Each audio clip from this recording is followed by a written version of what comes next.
Alex, it's a simple question with perhaps a not so simple answer from a lot of us. Why do you love college football? Sometimes people say that we don't.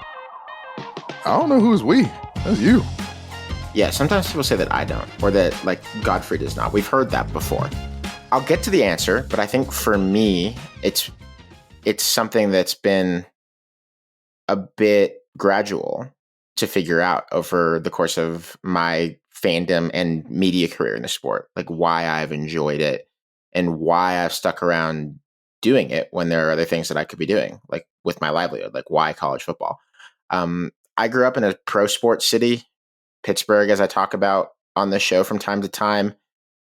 Pittsburgh is not a college sports town by any stretch of the imagination. No one will ever mistake it for that. I definitely cared about Pitt football and basketball when I was a kid. One of my earliest sports memories is repeatedly going down on the track at Pitt Stadium. Pitt actually used to have a cool college football stadium rather than a 3/4 empty NFL stadium that it played in. And I was, 4 or 5 or so. And, you could go down on the track during the game. You couldn't really see the action, but like the notion of getting to go on the field during a game was awesome. And that was one of the things that hooked me the most with college football when I was a kid, because my favorite sports were baseball and hockey. But like, it's not like Mario Lemieux and Jaromir Jagr were letting me go and stand on the ice while the Penguins were on the power play. Or like I could go and stand in the on-deck circle while Jason Kendall was batting for the Pirates. And the idea of like college football being a thing that you could reach out and touch a little bit as a kid was extremely cool to me. And I think as I got older, I started to understand the pain that can come with that when it doesn't go well because, well, Pitt, and then I went to college at the University of Maryland. Like, I remember, I've been to some bad sporting events in my life, but one of the worst was this like cold Saturday night game when I was, like 8 or 10. Larry Fitzgerald's last year at Pitt, where Pitt was in the mix for the Big East and playing Miami, and Miami just shut Larry Fitzgerald down until he scored a garbage time touchdown with like a minute left and ruined the night for Pitt. And I remember being so hopeful, thinking, wow, this is going to be like the biggest thing that I've ever seen in sports, because none of my teams by that time had won a championship. And I think Pitt was still in the mix for the Big East. And it just didn't happen. And I remember how sad I was. And then I remember going to college and starting to feel, well, mostly sadness again with Maryland, because it's Maryland football. And so maybe I'll get to it as we talk, but like, I think that I realized why I liked college football as a little kid. And then I don't think I really realized it again until like adulthood, like until we started working together in the industry. What about you? I grew up very much in a college sports town. I grew up in Gainesville, Florida. I don't want to say I didn't have a choice, because I did. For those of you that don't know me, I'm the son of immigrants. It's not like my parents grew up as football people at all. The first football game my mother ever went to was, besides the orange and blue spring games that she took me to, the first football game she ever went to was my first game when I started playing in middle school.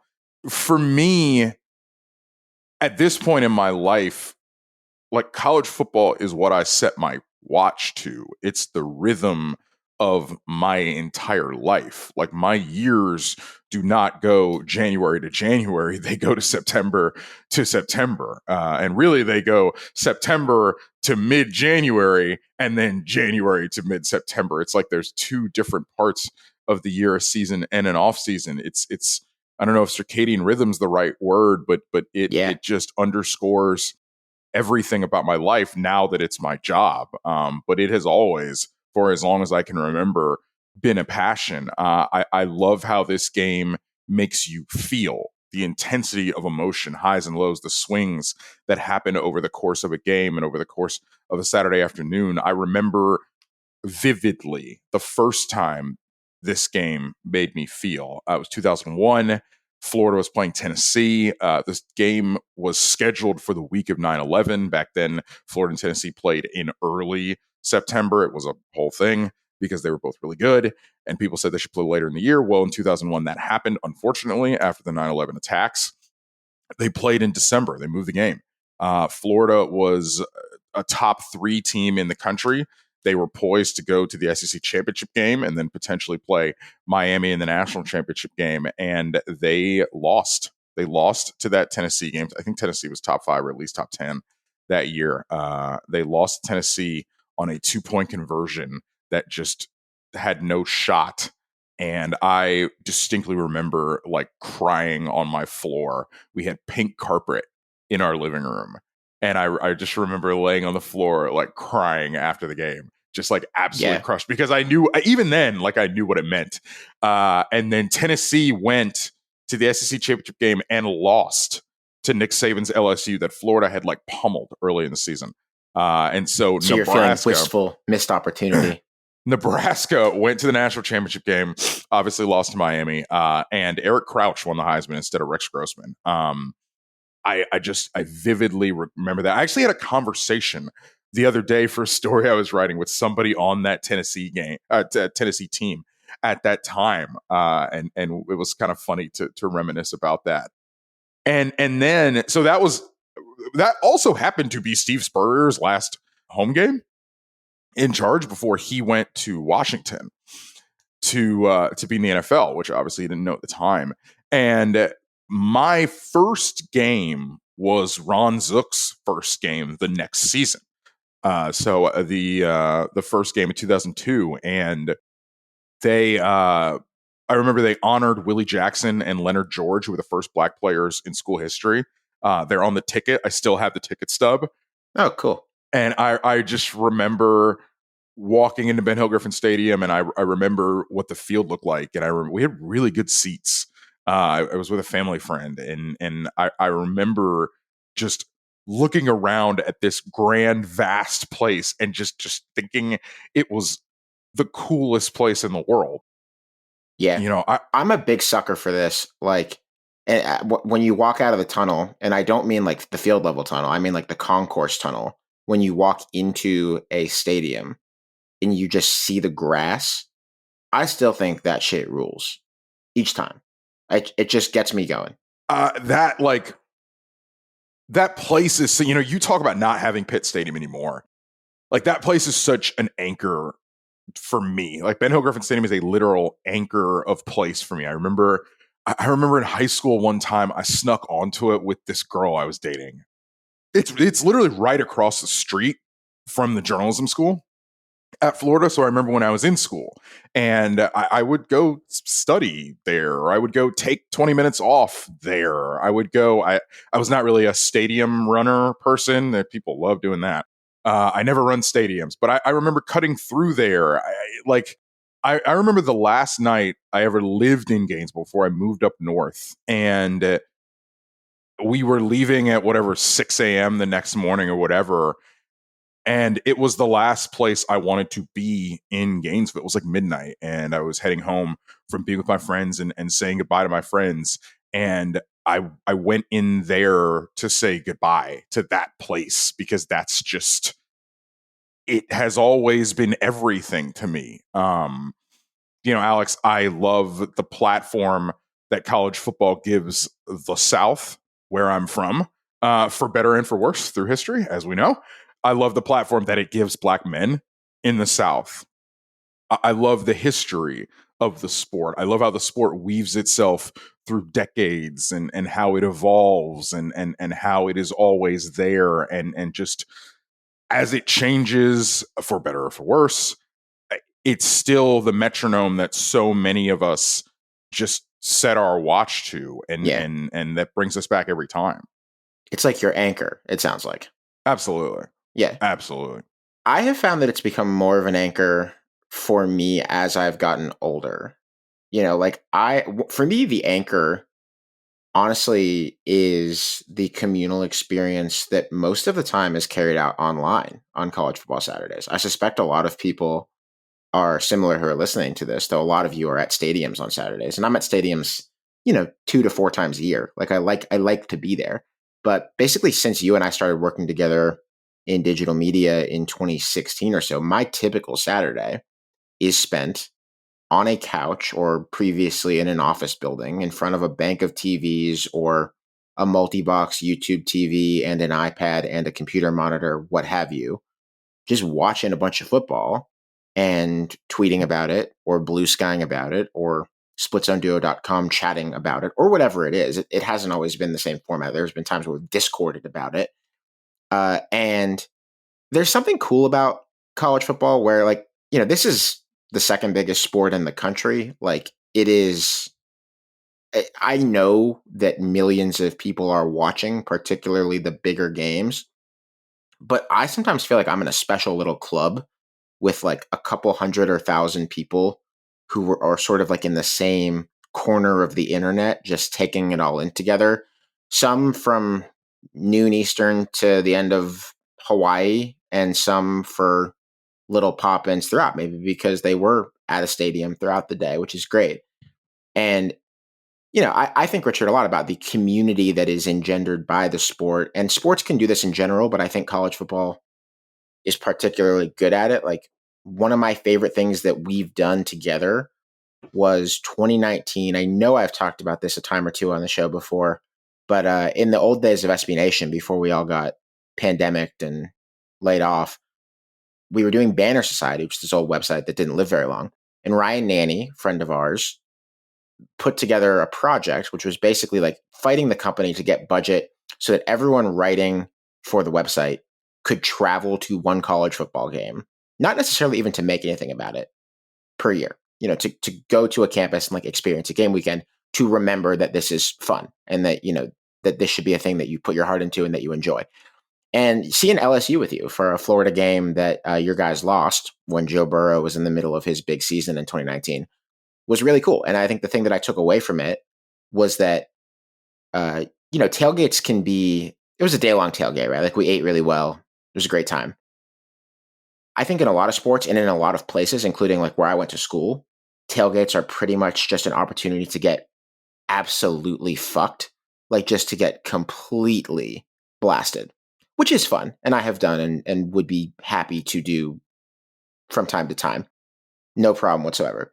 Like, that's definitely not what's happening at LSU. I mean, yes, we did drink out of an ice luge. Well, yes, it is. It's one of the things that's happening at LSU. Like, we certainly did drink out of an ice luge that day. There's a nice picture of it floating around somewhere.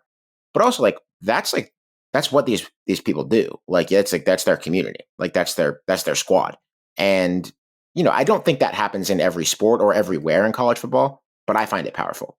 Yeah, that nature of kind of a Saturday leading up to a game, I remember in college I lived on 22nd Street in Gainesville, and it's a street that basically runs into the major thoroughfare that Florida Stadium is on. And so if you're walking to the game a certain way, that is how you get to the game. And you see the same people. You'd see the same people. The same people would park their cars at our house for way too much money. The same people would walk by.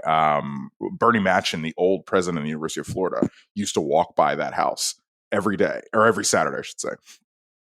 You'd say hey to people. When I go home, it's hitting different friends' tailgates because you know where they are, because their parents have had the same spots every year since we were kids. It's that special nature of it.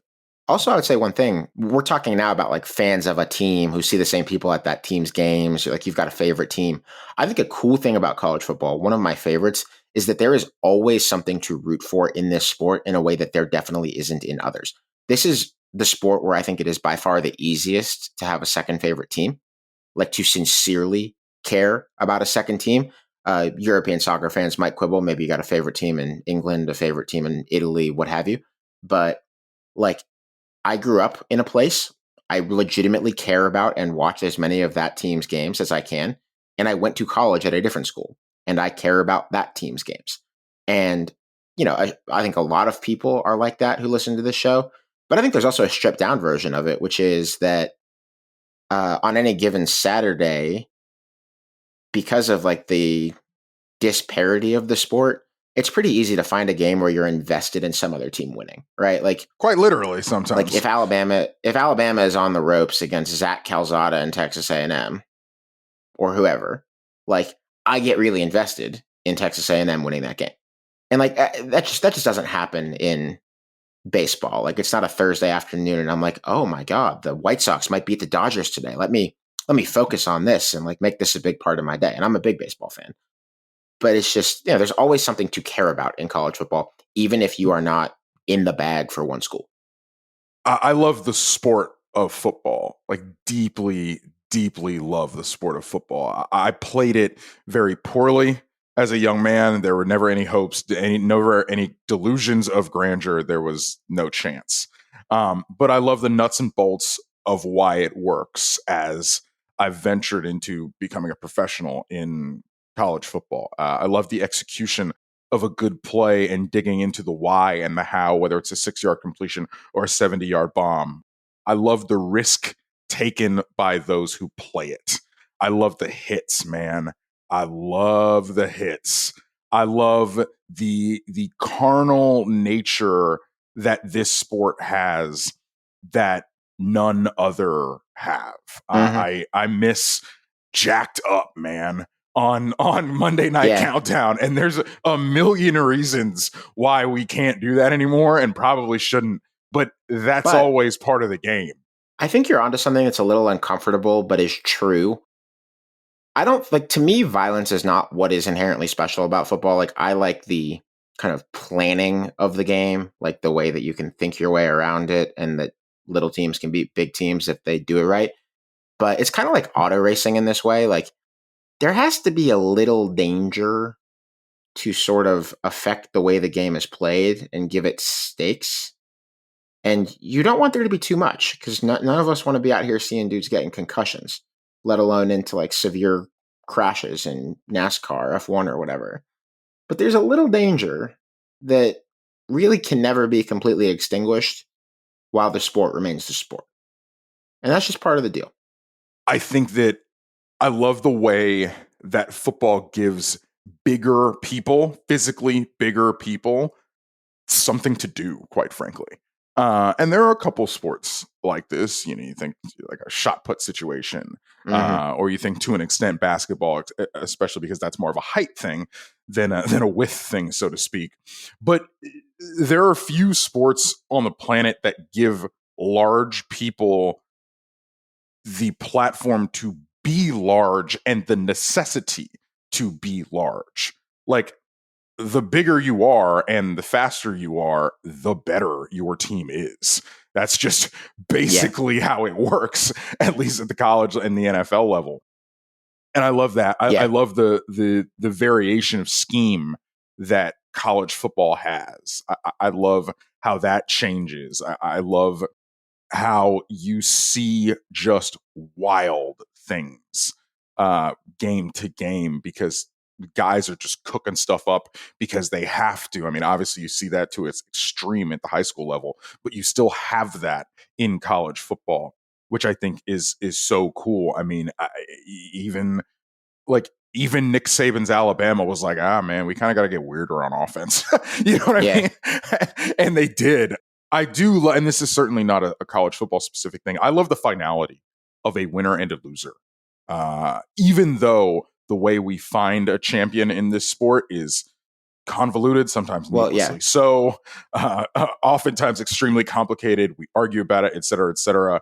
The finality of a winner and loser to me is important because I think there are so many things in life right now where gray area is so easy to have because of I don't know if this is a word, but the kind of the PRification of life and right now, where it seems like everybody has like a spin or a slant on the events that happen to them, like on the field between the white lines. Like, we keep score, and it is binary. You win or you lose. And there are Yeah. times when you shouldn't have won and you shouldn't have lost, and weird things happen, and it's explainable very easily. But at the end of the day, like, somebody's got more on their side of the scoreboard than the other team. Also, you only get 11 more of them after that. You know, like it's not, we'll get them tomorrow.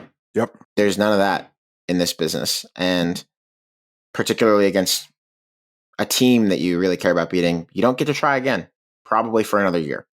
Nowadays, we're trifling with that a little bit in the competitive formula of the sport, but still. I like the history. I like that. And I like this from a kind of media, journalism, podcasting perspective, whatever you would call me, we're never going to run out of it. Like I think we've done 10 Dead Letters episodes now. Most recent, earlier this week, about Miami University in Ohio. Should check it out. I love doing those, but we're never going to run out. Like maybe we'll change ideas and pick a different focus, but the sport's just so big. And in 155 years or whatever, it's just so huge that we're never going to run out of stuff to talk about. Uh, I like the way that talking about college football means talking about the country. Like, I think the two are bound up in each other, and that just makes the sport more interesting to talk about. Not like in the, oh, there's no stakes, what a great storytelling device this sport is. Not at all. But like college football seeps into everything. And I don't just mean like the president goes to college football games or does the coin toss at Army Navy. I mean, like, it directly affects how we as a country decide to educate people, decide to like build up or not build up institutions. Like, how many of the biggest and best universities in this country are that way in part because there is college football at those places and the sport is sort of glue for keeping people like proud of their school or for making the school the kind of place that like a Governor Huey Long in Louisiana really wants to build up. Like Louisiana State University is not what it is if there's not political interest in the state of Louisiana that want to make sure that the place that plays Tigers football is big and grand and has what it needs. And also, by the way, right now, sometimes people think I'm like a DNC operative getting preachy about this, but I'm dead serious about it. Like, while the Trump people are trying to wreck a bunch of American higher education institutions, I think it's kind of interesting where they're not really trying to do that. They've done a few kind of antagonistic things towards Michigan, University of Michigan, for instance, but it's not like they don't have pro-Palestine protesters at Penn State or at the University of Wisconsin. And I think when you look at like why are some schools, do they kind of have like halos around them? Like, why do you not want to fuck so much with certain places? Well, do you really want to be screwing with Badger football, Nittany Lion football, etc.? Like, it's part of the American story. It's part of the American present, big time. Like, it has a ton to do with everything that we talk about in political news in this country every day. And we would just be intentionally ignorant not to point that out. As someone who lives, let me say, in New York City, like, how many people in New York City think about Clemson, South Carolina? I think about Clemson, South Carolina like twice a week at minimum. Sometimes every single day of a week of a certain part of the year, obviously. I like how I learn about different parts of the country because of that. Obviously, because of the privilege of my job, I travel to plenty of these places. I go to plenty of these places. I see college football in its various different forms. I had traveled around the South and seen it by the time I was, 23 or 24. I had the South pretty well pegged as far as how college football shows up in its different places. But I hadn't been to Michigan. I hadn't been to Penn State. I hadn't been to the Rose Bowl. I hadn't been to Oregon. I hadn't been to all these different places. I hadn't been to Colorado State. I've now been to those, but I hadn't been to the Cotton Bowl for Red River. I hadn't been to these places that the job has given me. The work that I do has afforded me. And I certainly interface with football so very differently because of what we do. I always had a national interest in football growing up. I think a lot of that it really kind of came naturally to me. I just kind of had an interest in, everybody talks about Notre Dame. What the hell is Notre Dame? When I was like 15, you know what I mean? And so I would dig into the history of things. I like history. And so college football obviously lends itself to that. But there were so many places that I hadn't been. And so it's been exciting to do that. But because of that, there's kind of a double-edged sword to that, right? Like, I am never going to be as big of a Florida person as I was when I was 17 years old and they were winning national championships and it was everything that I did every Saturday. You know what I mean? Like Yeah. there's so many times that I don't get to watch a Florida game because I'm driving or I'm on the field somewhere else or I'm doing my job. You know what I mean? And that's Yeah. fine. And you grow up and you learn how to find pockets of joy in different and other ways. And frankly, I think some of that has also fed into like how I feel about the Jacksonville Jaguars of all things, because that is a thing that I get to sit for 3 hours more or less on Yeah. Sundays and watch it. You know what I mean? And lock in a way that I can't really on Saturdays. Yeah. We're done recording the hurry up by the time the Jaguars are kicking off. Unless That's they're right. playing in London, which seems like they do a lot. They get Well, shunted to Europe. then the iPad is Yeah. right in front of me as we Yeah. go. Richard, one other thing that I really love about this sport that I've come on to while we've been doing this professionally, and it's gonna be our sixth season, right? 20, 21, 22, 23, 24. Geez, yeah. I like that when we talk about is this school gonna fire a coach? Are they gonna fire this guy? I like that you have to do a little work to figure out who they is, you know? Like I like that every school is this organism that operates a little bit differently than every other school. And I don't just, in the NFL, it's like, are they going to fire the coach? Well, all right, is the general manager going to fire the coach? Or in certain franchises, like, is the owner, is the owner going to throw his weight around and fire the coach? Like, no, not really at a college football job. Like, I remember when we're talking about, is Jimbo going to get fired a couple years ago? It's like, well, who decides that? It's probably not Ross Bjork, the athletic director at Texas A&M. Who is it exactly? Like, you have to talk about those things. You have to try to figure them out because college football teams are these, no pun intended, collectives, like these massive like federations of people, some of whom have official roles, some of them who don't even, but who sort of form a collective voice of like, this influential group of Auburn boosters, right? That wants Kevin Steele to be the next head coach at Auburn. Who's actually calling the shots? Like how do decisions get made in this sport? So interesting to me. One of my favorite things to talk about every year on the show, and you can't talk about it in any other sport. I love the sound of it. I love when a team runs out of the tunnel and everybody's got their own spin on it. Texas A&M plays power, for instance. South Carolina runs the cockaboose out there, and cocky's kind of coming out of the thing they're playing 2001. I love that.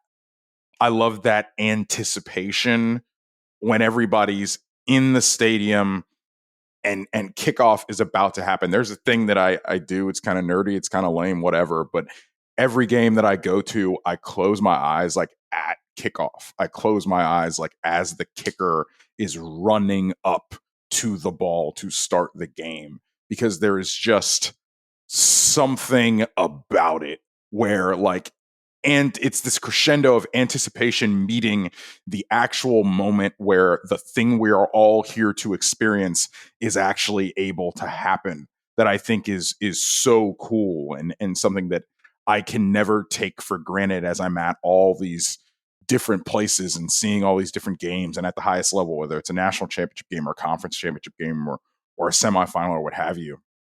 I love that it's one of the few things that we have left that makes the world stop for 3 hours and then makes everybody lock in, even in our second screen reality.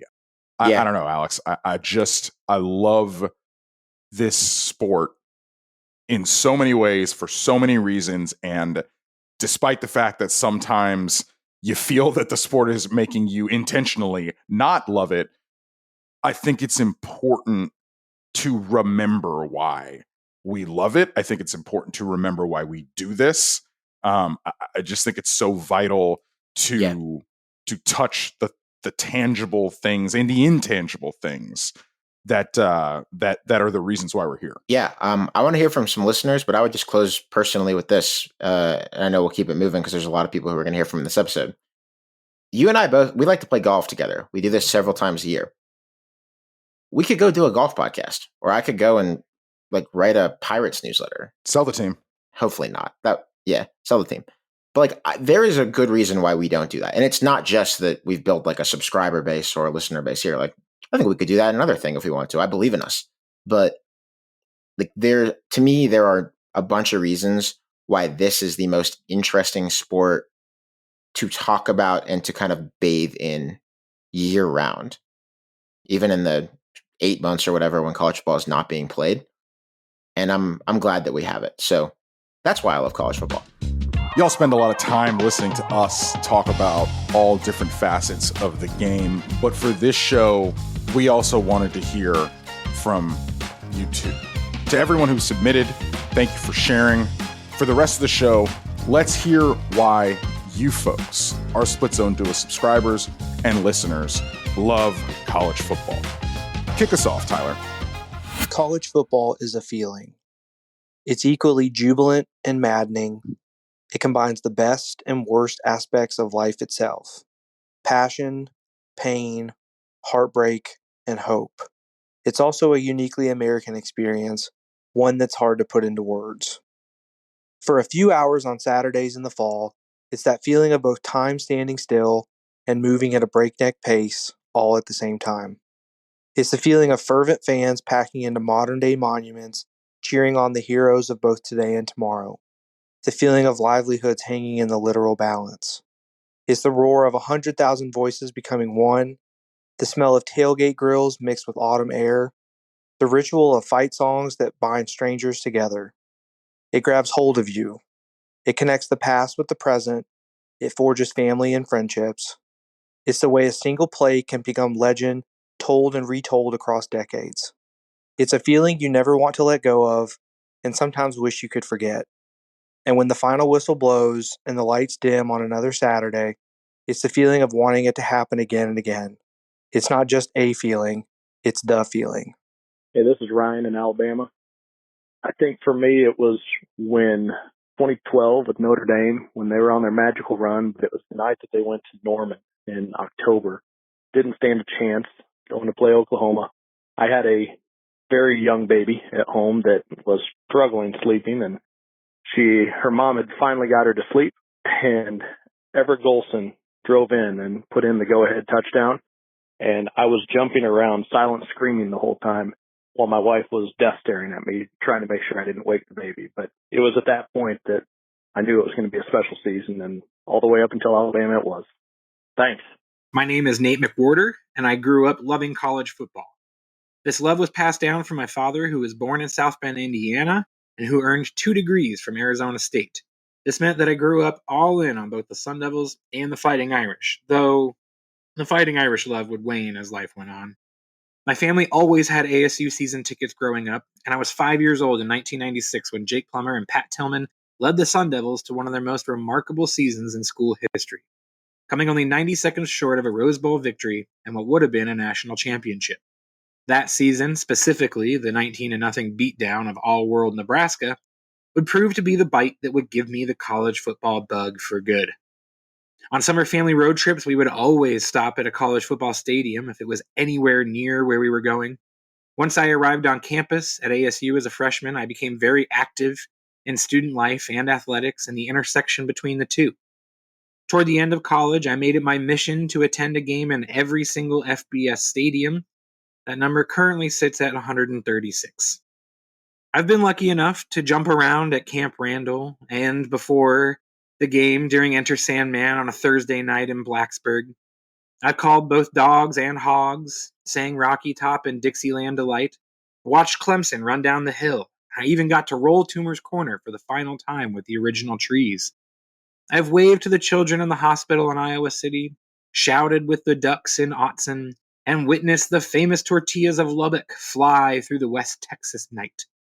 As of recording, I have 35 stadiums down, only 101 more to go.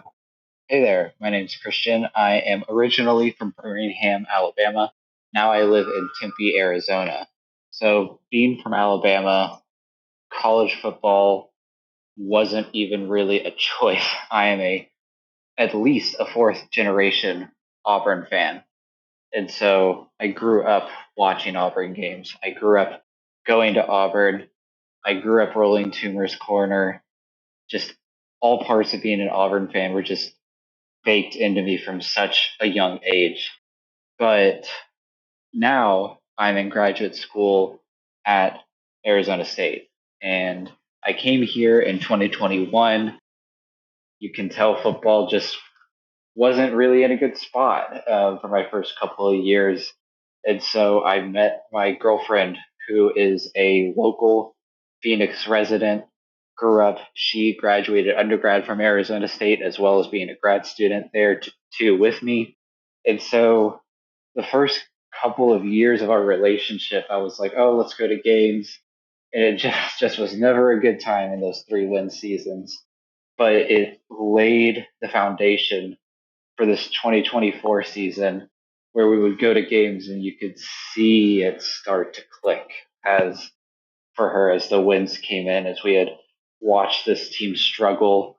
And just it really culminated in the BYU game this past year where we stormed the field. We went through the full roller coaster of emotions.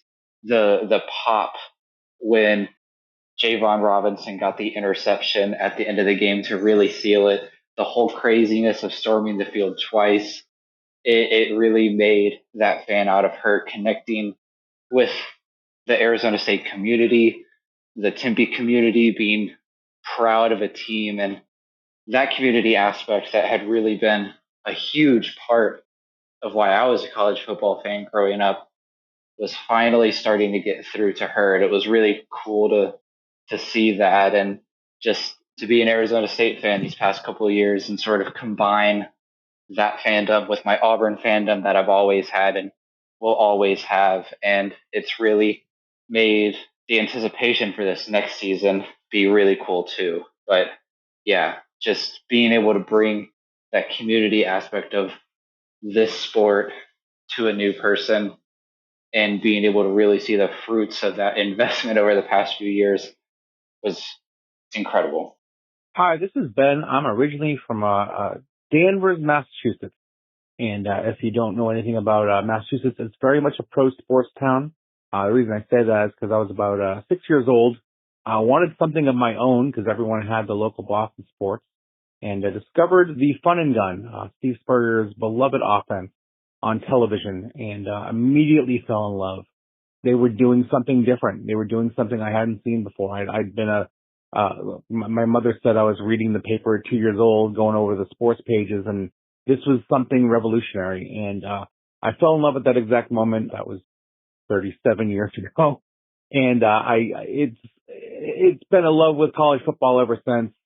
It has been everything I could hope. And the Florida Gators, while they brought me much heartbreak, they've also brought me joy as well. And I have the old ball coach to thank. So that's why I'm in love with college football and always will be. Hey guys, love the show. This is Chris, huge Michigan fan from Chicago. Go Blue. College football is my favorite sport, has been pretty much my entire life. My dad got me into it. He went to Michigan. I did not. I lovingly call myself a Walmart Wolverine, trying to take that back. It's not going so well. I went to my first game at the age of 4. It was an absolute smoking with Notre Dame that I still remember bits and pieces of. Beyond that, though, every Saturday in the fall to this very day, my dad and my neighbors all get together, usually in our garage, used to be in my neighbor's backyard. We get multiple TVs going, and we start usually about an hour to go in college game day, and we don't turn it off until the late game. We have sat out there and watched Hawaii a few different times if somebody was chasing something. But that's main memories of my childhood was going and watching football and the rules that the parents had for the kids. You know, we couldn't walk in front of the TVs. We had to, army crawl if we had to go to the bathroom. But it's just some of the best memories in my life. I've now indoctrinated my wife, who had no idea what she was getting into when we met, and have now brought her to a few games. She was at the last Michigan-Ohio State game at Michigan Stadium and got to witness history, and she's now completely bought in. But college football's been a huge part of my life, and in the last few years, you guys have been one of the big drivers in keeping me engaged while adulthood has started to get in the way a little bit, and I really appreciate everything you guys do. Thanks. This is Corey from Traverse City, Michigan, and I love college football because it's local and it's regional at its core. It's interacting with both friendly and rival alumni and fans in everyday life. It has grown organically across the country and not at the hand of corporate overlords centralizing everything and carefully managing which cities are big and profitable enough to even be allowed to field teams. For now, anyway, it's the closest thing we have to European and South American club soccer. Rivalries came about not just by playing the games, but also through historical context beyond football. Fan bases are grown over generations, each developing deep ties to their schools, but then a cousin turns heel and tends the place your grandma and grandpa always considered the more legitimate. On the field, college football is just wacky. There's so much unknown and so much variance. There's a wider variety of offenses and defenses than in the pros, and those styles can clash beautifully. You get to see a future tenure pro match up against a future high school teacher, and enough times to keep it interesting, the high school teacher will win that matchup. You get to laugh at the juggernaut whose season is ruined by their 4-win rival. You get to laugh at wannabe juggernauts losing in embarrassing fashion yet again. You get to laugh at your neighbor moping around the garage late Saturday afternoon. If we're all being honest, Schadenfreude really might be a big reason we love college football so much. Go Green. Hi, my name is Timothy Hanley. I'm a graduate of the University of Houston and finishing my coursework for grad school at Rutgers University, which has been a fascinating combination of fan groups. But I grew up with college football, watching, all the Texas games growing up in the Houston area. My dad went to Texas A&M. My mom went to the University of Texas. So that Friday night game was always appointment television. But I never really fell in love with it until I got to U of H, joined the Spirit of Houston, where I was a member for 5 years between 2013 and 18.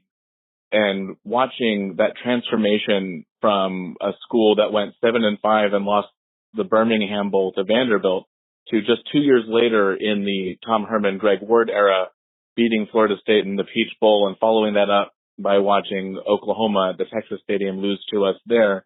That campus transformation was truly incredible. Going from a somewhat passionate fan base that didn't really show up to seeing a packed house that you couldn't get in the door and watching conference championships. And now I move into the Big 12 was just incredible. The transformative power that the team had on campus was just amazing. And what keeps me in it is just all of the storylines, following podcasts like Split Zone Duo, Shutdown Fullcast, etc. Have really helped me stay engaged and follow and enjoy this beautiful game. Thanks so much for doing this.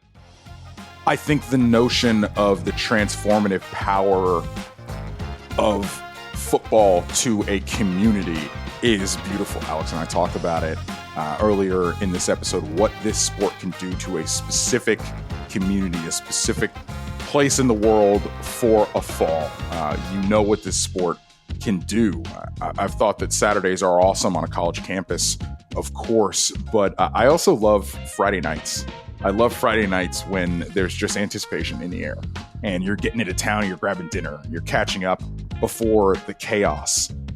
And that word chaos, that is a real through line to this sport that is so goofy and so weird.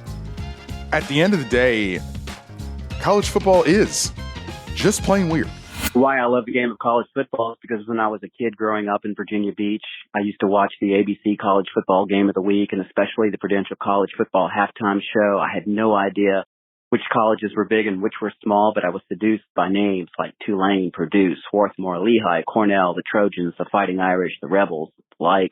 I used to watch half-an-hour black and white college football highlight shows on TV, the Notre Dame highlights followed by the Hokie highlights, and I'd clip articles out of the sports page of the Virginian Pilot and keep a football notebook. When I was 10, we moved up to New York where my dad was chief of chaplains at the Merchant Marine Academy. In the next 3 years, my dad and I attended every home and away game of the Kings Point Cadet Midshipmen, who were really good, coached at the time by George Paterno. We traveled to places like Gettysburg in Easton, Pennsylvania, Staten Island on fall days. We saw Kings Point beat the likes of Wagner, Hofstra, Gettysburg, Lafayette, Coast Guard, the Army B team. They won something called the Lambert Trophy one year, and I would have thought it was the Super Bowl. I'd clip college football photos out of my Sports Illustrated every week and put photo murals on my bedroom wall. Fast forward to 1981, Columbia, South Carolina. I watched an undermanned University of the Pacific beat South Carolina 23-21. I think I was one of 3 Pacific fans in the audience.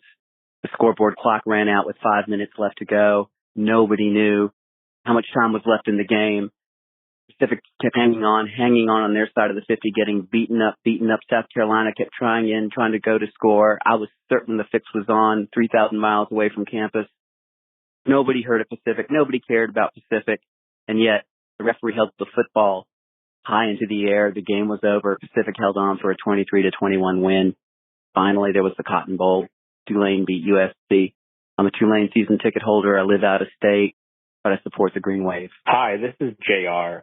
My favorite team is the Washington Huskies. Jake Locker got me into football. So those are some pretty miserable teams to start out, but he was electric. It was a fun ride. I love college football because no matter what, all the ups and downs, all the money stuff coming in, all the expansion and the movement, conference realignment stuff, the tradition is unlike any other. Whether it's Ohio State versus Michigan or it's South Alabama versus Troy or something like that, it's just a different feeling and sense that I have not found in any other sport. And I love all sports. I'm like Shot Sickles Committee. I watch a lot of those sports, but there's just something about college football, just the passion, the energy, the traditions that keep me coming back. Hey, this is Matt Brown. I run Extra Points, which is a newsletter that covers business, policy, and off-the-field stories in college athletics, which means I spend a lot of time writing about a lot of the stuff that many people who listen to the show don't like. Things like conference realignment and legal challenges in college sports and all money and private equity and talking to lots of people who wear ties to work instead of polo shirts. And I understand why many people can be frustrated with the direction that college sports is going. I still love this stupid sport. And we can sit here and we can talk about what we love it because, you know, like Richard, like many other people here, I grew up in a part of the country where college football was a civic religion. I'm from Licking County, Ohio, which is near Ohio State, where I ultimately ended up going to college and graduating. We could talk about how this is part of the great anthropology of America and how every school and every market is different and how it tells the story of this country. And all that's true. But really, when you strip all that away from it, a big thing that keeps me coming back every Saturday, even as I spend so much of my professional and increasingly personal life digging into stuff that has nothing to do with what happens on the field, I know that if I watch a season of college football, or even a couple of weeks of college football, there's a good chance that I'm going to see something that I've never seen in a football game before. And that is because this sport is stupid. And I say that with love. This is a sport where I'm going to see someone throw a shoe at somebody else. I'm going to see fans throw mustard on the field and have that turn into a meme. I'm going to see some kind of weird gadget play that has only worked in 5th grade Pop Warner football in Oklahoma, and somebody's going to pull it off in college on a Tuesday night in a stadium with 9 people in it, and it's going to be amazing. This is a sport played by teenagers and 20-somethings who are irrational and not very stable people, and it's run by control freak weirdo coaches and message boards and Freedom of Information Act requests and a whole legal scaffolding held together by duct tape and balsa wood. It's going to be different every single time. And that's why I love it. And all of the legal stuff can't take that away, that on Saturday, there's going to be a marching band, and there's going to be barbecue, and there's going to be alcohol, and there's going to be beautiful, dumb football from Laramie to Lansing. And I'll be there. I'll be there until the sport goes away. Hello, I am Parker Fleming. I'm the head of analytics at Blueprint Sports. You may know me as Stats-O-War on Twitter, and I love college football because I hated it first. I grew up in Memphis, Tennessee with my dad, a diehard Arkansas Razorbacks fan, and had some, ups and downs, some rough years rooting for the Hogs. I lived and mostly died with the Arkansas Razorbacks, from Clint Sterner fumbling to multiple overtime affairs that took years off my life, to the miracle on Markham, to McFadden Jones Hillis, to Reggie Fish fumbling punt in the conference championship. The highs and lows of college football Saturdays were unparalleled in my life. Nothing had the ability to ruin my mood like the Arkansas Razorbacks, but nothing brought me higher than when they pulled one out. And so this love-hate relationship with football was always kind of living a borrowed life of sorts. I was rooting for the Hogs because of my dad. As I went to college at TCU, I got to take on a fandom of my own, thrown into the deep end of Andy Dalton's inverted veer, Gary Patterson's defense, and little old TCU clawing for a spot against the big boys. I love college football not just for the numbers, which I do love it for, but also for the stories. It's inherently a narrative game. Saturdays aren't just robots playing on the field, they're players with lives and histories and hopes and dreams. Saturdays are fans with wild expectations, fans happy to just show up and root the boys on, regardless of the score. I've been blessed to see college football in all sorts of environments, from the Rose Bowl to scorching Texas temperatures to frigid Montana Novembers, and everywhere I've seen it, it goes so far beyond the lines on the field. In this era of national championships, TV money, NIL, and conference realignment, it's so important to keep the main thing the main thing. College football, at its best, is a weird and special sport, not just for the X's and O's, not for just what happens on the gridiron, but for the people in the stands every week. And now, a special word from our sponsors. Hey, Wes Bowling here from Nokian Tires. I love college football because college football is family and college football is identity. Football is, for me and for so many others, a vehicle for togetherness, for generations of family and for friends from all walks of life who may have a lot of differences otherwise. But football is also a tool by which we discover our place in society. Because I think more than even in the NFL, in college football, your program's identity is relatively fixed. It's stationed in the standings, might rise or fall a couple places, but Minnesota's not suddenly going to become a national champion, and Alabama's not going to suddenly become 2-10. And so because our programs had such fixed identities and even sometimes results, we are able to affix who we are and our self-perception to the programs that we support. And by that, then, when fall kicks off, we're returning to the familiar in a world that is evolving and changing, sometimes in ways we can't even comprehend, and unfortunately in ways that we can directly comprehend. Football is comfort food, where we in some ways know what to expect, but in another experience bold and exciting flavors. They may be familiar, but they're eternally gratifying at the same time because they're connected to who we are and they're connected to those we love. My name is Connor Hitchcock, co-founder and CEO of Homefield. I fell in love with college football at 6 years old in my parents' kitchen on a small TV screen, watching Antoine Randall dance around the backfield. To watch Antoine Randall evade defenders, spin, juke, sprint, throw, catch, return punts, all of it, was to feel like you were watching a video game happen before your very eyes. A character trapped in a Sisyphean task to lead an entire team to 5-6. That love of the losingest football team of all time that began in kindergarten has honestly taught me a lot about life, if we're being real. The stated goal for every college football team is to win a national championship. And until Curt Cignetti's recent glorious march to the sea, that was not a reality for me. The goal was simply to play football in December, or sometimes even January. Loving college football became about enjoying a team for what it was, not what I would hope it would be.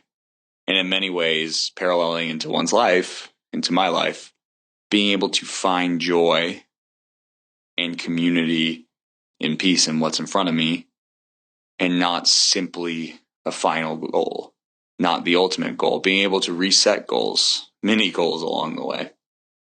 Some of my fondest memories are sitting in Memorial Stadium for teams that never made bowl games, almost taking down Ohio State, being on the railing ready to jump over, only for Michigan to send a game into overtime and then defeat the Hoosiers again.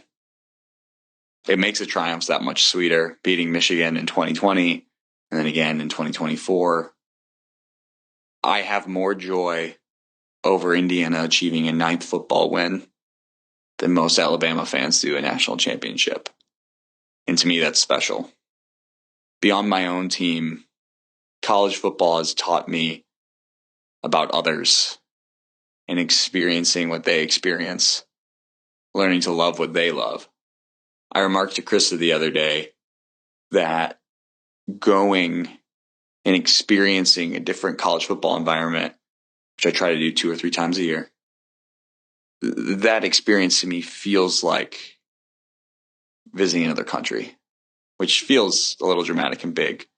But in many ways, I get to experience different traditions, cultures, communities, things that make people unique that we don't do for any specific reason a lot of the time, but are distinct. And yet at the same time, the underpinnings of them all tie us all together. That's what I love about college football. Shout out to Connor and Wes for all that they do to help support us here at Split Zone Duo. We also wanted to hear from some of the other folks who are integral to Team SZD. Hey everyone, Anthony Vito here, audio producer and editor for Split Zone Duo. And why do I love college football? Where to start? I went to USF from 2008 to 2012, season ticket holder since 2015, and I still work there to this day.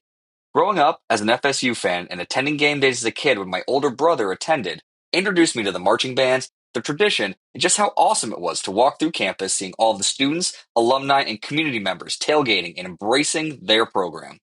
I attended an exciting time in USF football, committing to the Bulls with my friends right around their number 2 appearance in the AP poll in that chaotic 2007 season, and found friends and brothers for life attending games during my time there. This little scrappy team that started in 1997 was going places. Or so we thought. Unfortunately, the good times did not continue to roll, and conference realignment has not been kind to the old alma mater. Not once, but twice. But my love for college football introduced me to SB Nation, their collection of podcasts and blogs, and the old USF affiliate, the Daily Stampede, where I got my start as a podcast producer, met some awesome people who are now lifelong friends and colleagues, and founded an independent outlet with them, the Bay Area Examiner. But the best part about college football? All of you.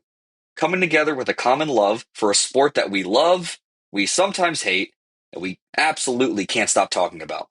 I love hearing all the stories and our mutual excitement for a 5-OT thriller and a random bowl game on Christmas Eve, or a scrappy underdog beating Goliath and coming together to hope they can pull it off. Hitting the blogosphere on Saturdays to see what the next great game is to put on the second screen, and then listening the next day on all the recap podcasts to hear what your favorite hosts have to say about that play or that dude of the week. The community is what makes college football great, and no other sport can emulate that.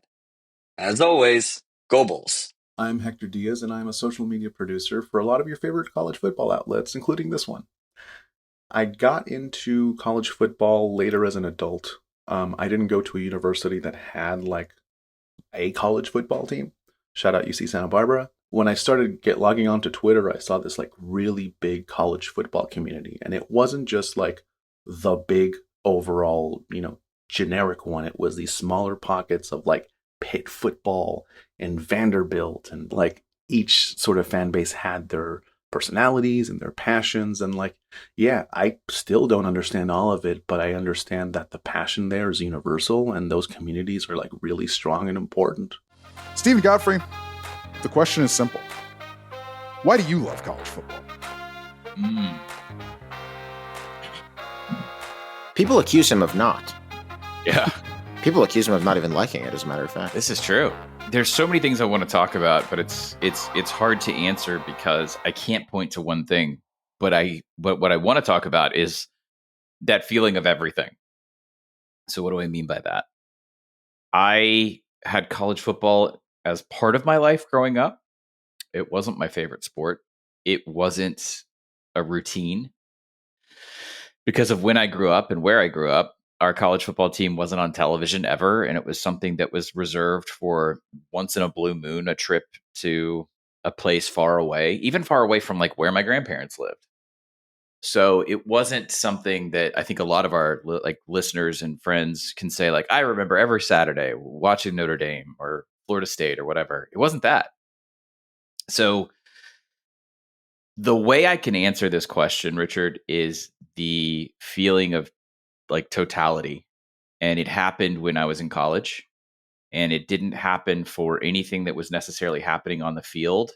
It was the feeling and the behavior that it inspired off the field. And so what I'm talking about is the years 2002 and 2003 is when I started writing sports at the student newspaper at the University of Mississippi. I didn't start off wanting to be a sports writer. I had just finished a long internship and worked as a freelancer for a magazine that I wasn't writing sports.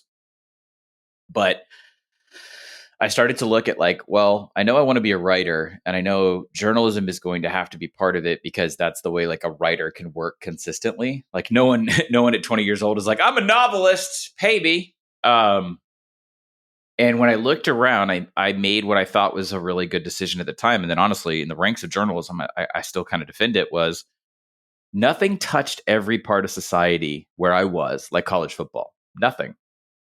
In fact, people kind of actively sought to avoid other parts of storytelling and journalism. So politics, religion, the economy, these were all hot button issues, things that you didn't discuss in mixed company, right? But what I figured out early on by living in a community that was so affected by and obsessed with college football was that you could tell any of those stories if you use college football, because college football touched all of that stuff. And so when Ole Miss lost to LSU in 2003, 2 missed field goals by the Lou Groza Award winner, Jonathan Nichols, a kicker. They lost 17-14, and Nick Saban went on to his first national championship, just kind of setting the stage for like an entire epoch of college football. I had never seen a community in my life respond to a sporting event in totality.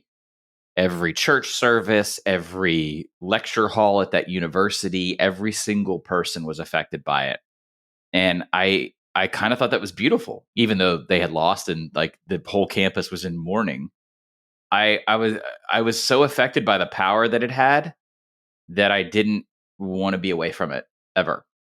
And I've kind of chased the ability to tell stories around it, with it, through it, the entire rest of my life. And so that's what keeps me coming back. The other thing I think is the ability to set routine in a positive way. And as you get older, the calendar, the days are long and the years are short in this phase of my life.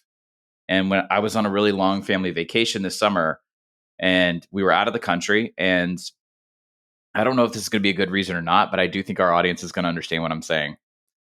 We were out of the country for like 2 weeks, which is a long time. My kids were there. It's the dead of summer. Y'all know as media members, like that's probably when we're the furthest away from the sport, unless there's some weird realignment here going on. And when we got back to America, I went directly to, I didn't even consciously decide to do this, y'all. I got in my car and drove the first day we were back in America after the whole time zone thing had worn off.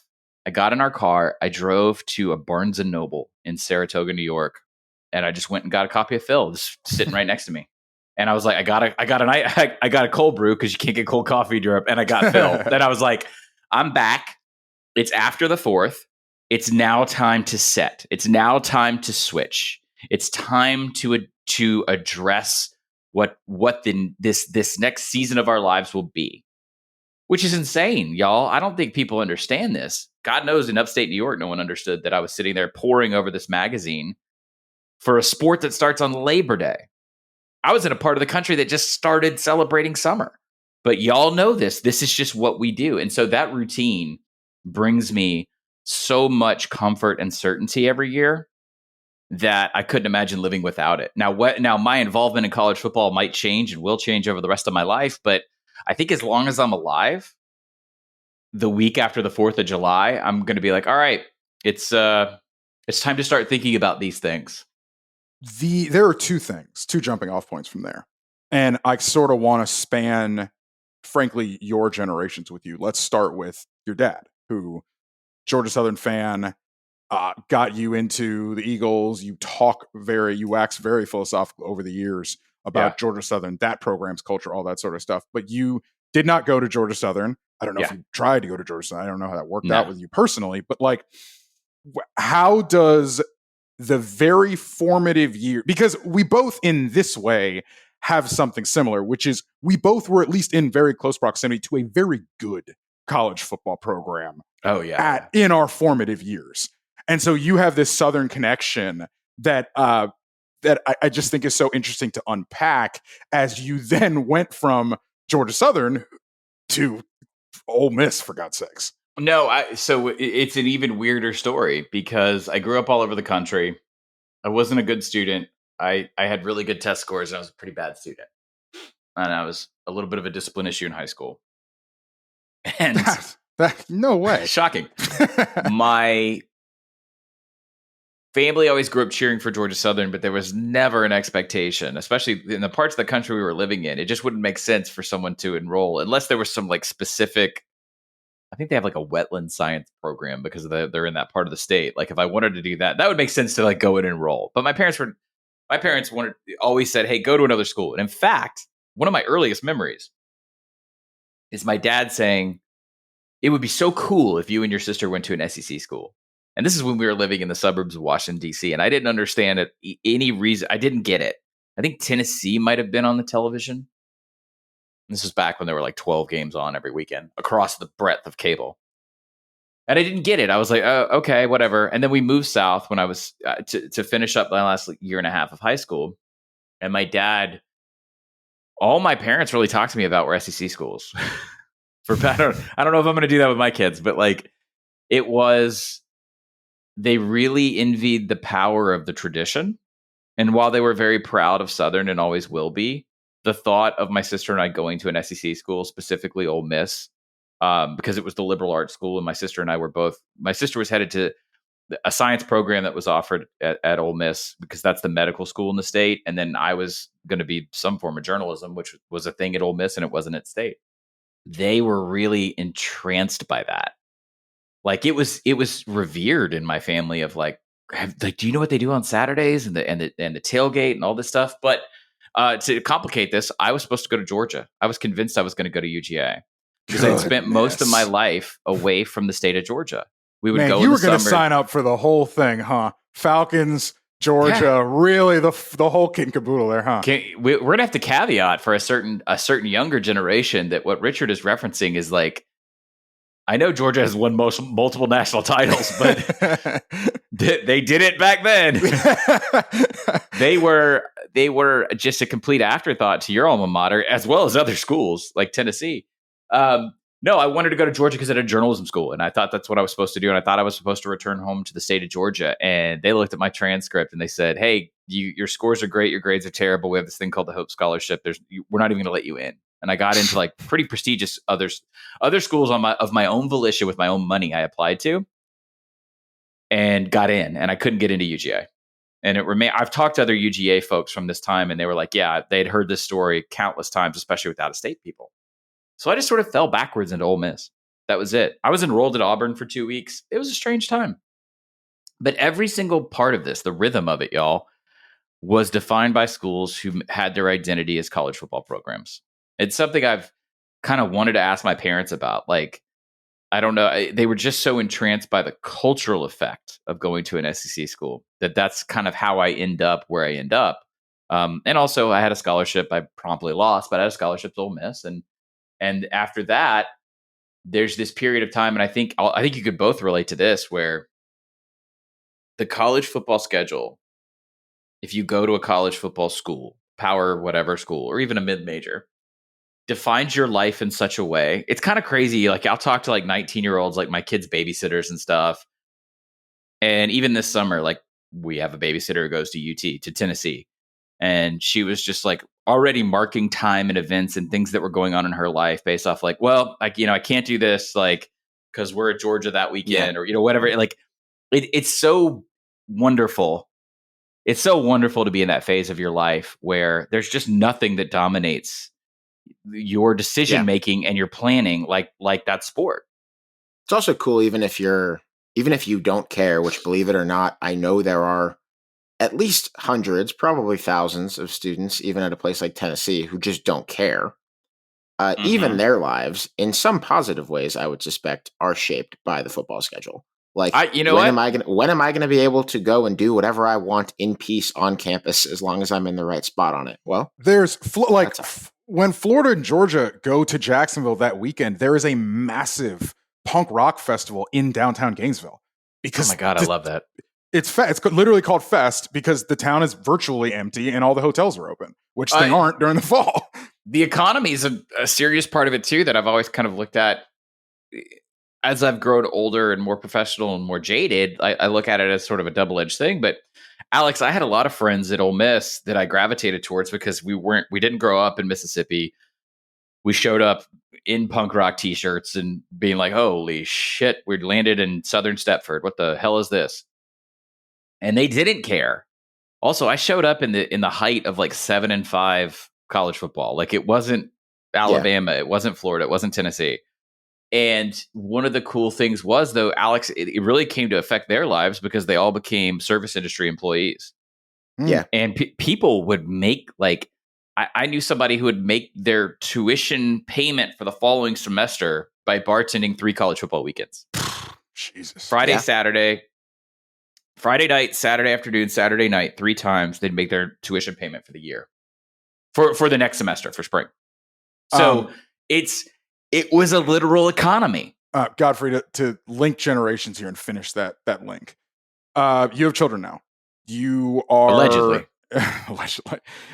You are in frankly a fairly college football mad place given Nashville, but because of the things we know about Gen Z, I don't even know if they are Gen Z, because we know the things about They're Gen called Z. Alpha? Alpha, okay. Gen Alpha. Consumption habits, blah, blah, blah, blah, blah. Yeah. How do you see them interfacing with the sport? How do you bring them to it? Like your dad brought you to Georgia Southern. I know you've brought them to the odd Vandy game, but like, how do you bring them to it? How do they find it? How do they, you got one who latched onto the Falcons, which, buddy, is that a failure of parenting? There's an Army fan. There's an Army fan in the family. That's all I'll say. Yeah. I don't want to compromise the privacy of a youngster. For those of us listening, that Falcons fan is now hardcore apparel owning Texas Longhorn. So like that feels like a decent bet. I opened the door. I did what I practiced what I preached in Split Zone Duo, which was like my wife and I, for all the reasons we've already talked about for over the years, not like Ole Miss fans, Ole Miss football fans. You could go through our entire house and you would never know where we went to college. It could open every drawer. So my kids got interested in what I did. They would see me on TV, that kind of stuff. That started it. And then it was, this is the entire sport of college football. And I would show them like, hey, this is Boise on a weeknight. This is the MAC. This is Michigan and Ohio State. And so at present, we have the eldest decided because he was into like he fell into military history and he thought it was cool. And so I took him, his birthday present, his 9th birthday, we flew to New York. We went to a game at West Point.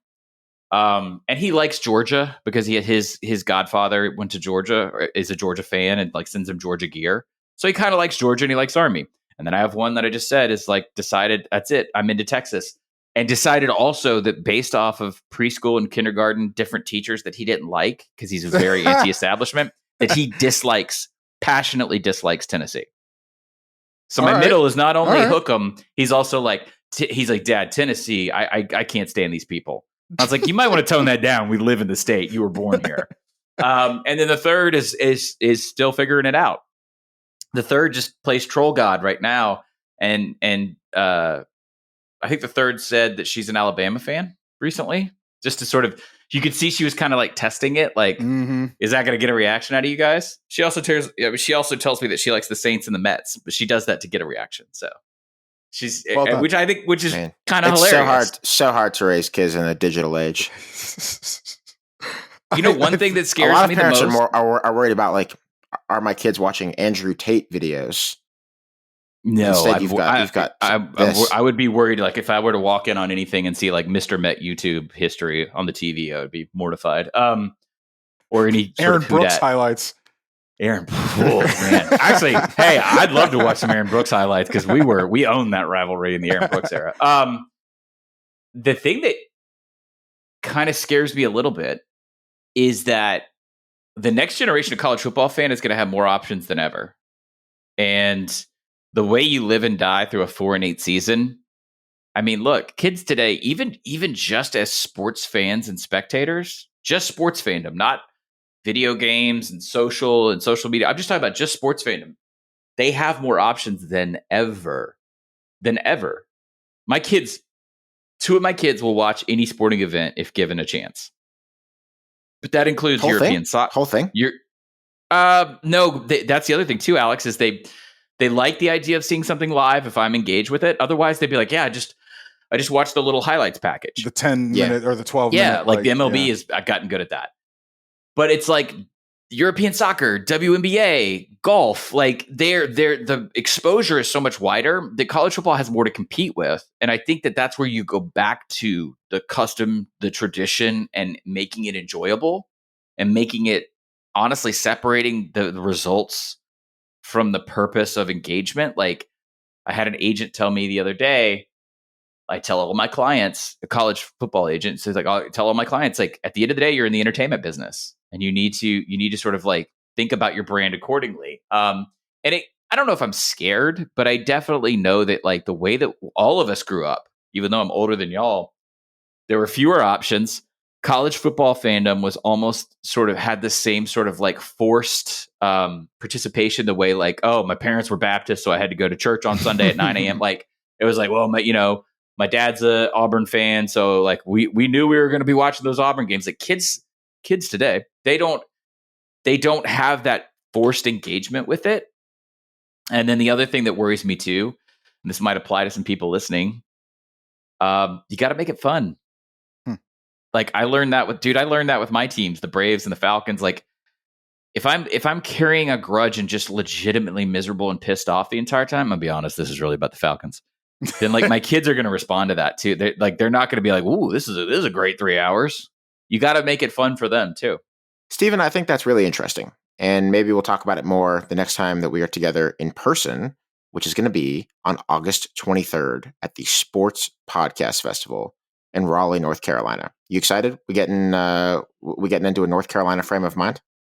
Ooh. It's white sauce on the barbecue, right? Is that the best way to? How does one enter North Carolina state of mind? A lot on college basketball. Yeah. Well, actually, I can tell you that this is more of a Charlotte thing. I've noticed. I was in Charlotte the other day. I don't believe they are quite as into this in Raleigh, but I think the real North Carolina frame of mind for a 40-something man or a 30-something man, for that matter, is to wear a golf tournament polo and hat out to breakfast or walking on the street. There's a lot of people who are dressed in this state. Same logo? Like they're ready to go and play 18 holes after they leave the post office in the morning. So they have the same logo on twice?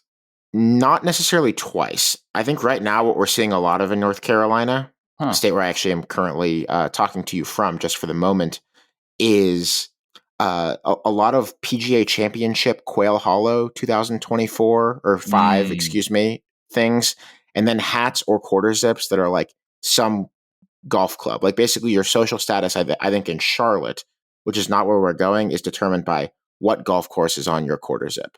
And where the However, golf Raleigh's sucks, much more culture than that, and that's where we're going for the Sports Podcast Festival. I don't know if we're digressing, if we're just promoting our live show in Raleigh, which you guys should all go get tickets and go check out the Rialto for tickets. But would you say, Alex, that in the Carolinas that the Quail Hollow merch outnumbers just your standard bro in an Augusta visor or polo? I do think that they have flanked the Masters here. Yeah, there's a very Carolina-focused golf scene. That would track with the weird Carolina resentment of Georgia.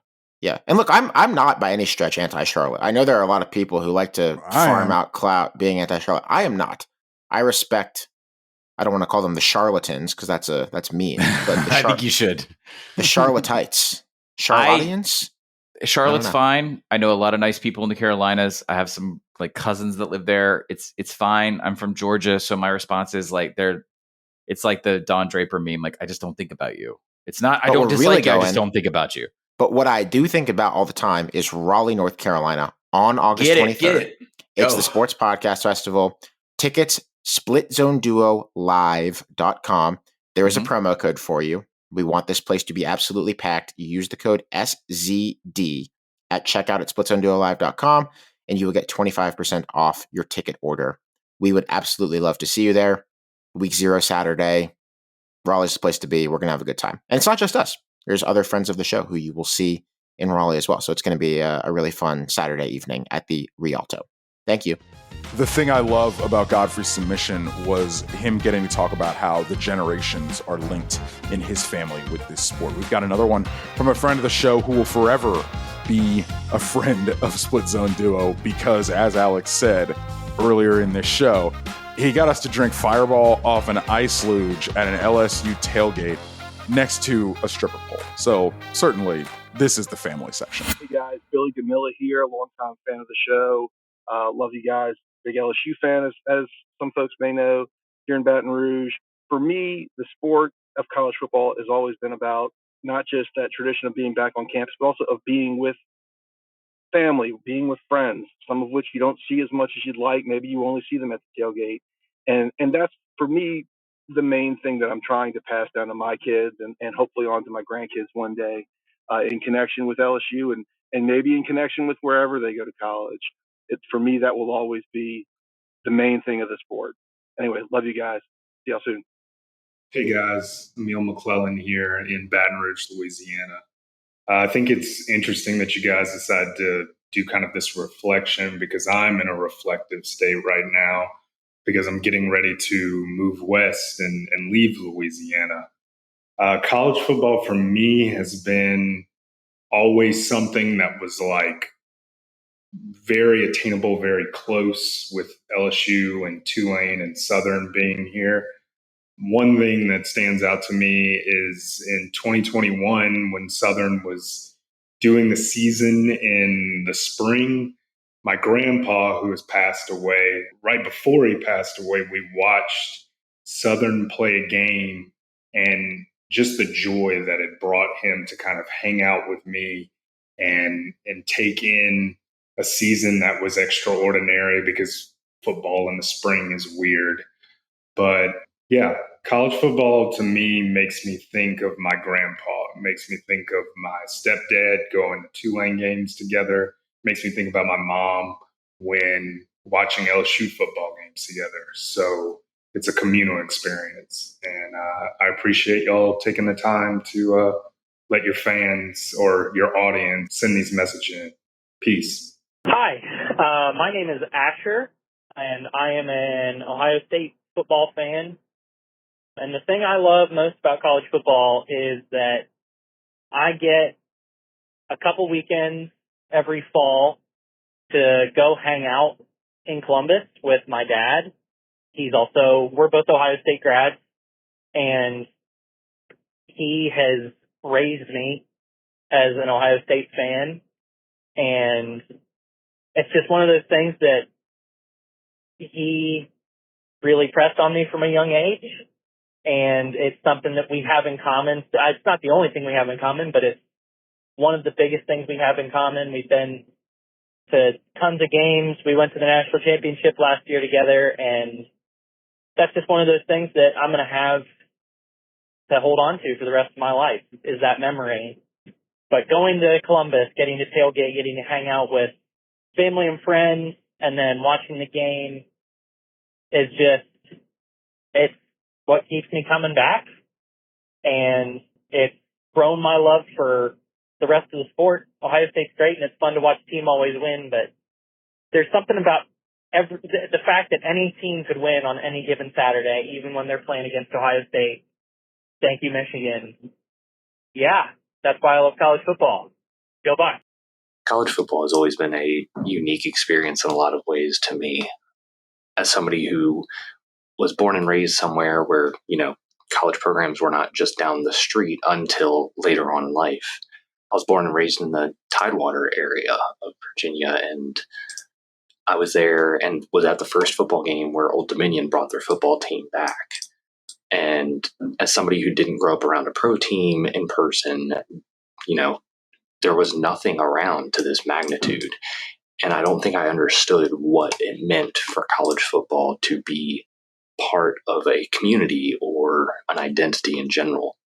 My first dive into college football was when I ended up going to Virginia Tech. That first weekend of my freshman year of college was riddled with energy and excitement. Brad Paisley was coming to perform a concert for free outside of Lane Stadium for my first week of college. We were hosting the reigning national champion of Ohio State. And unbeknownst to us, it was Frank Beamer's last season, somebody who you knew in my home state, but As somebody who didn't grow up a college football fan, but saw it from a distance, I still knew who he was and why he was important. Obviously, that was a baptism into college football, the excitement, the chaos, the energy. And it was an unforgettable experience and got injected into my veins immediately.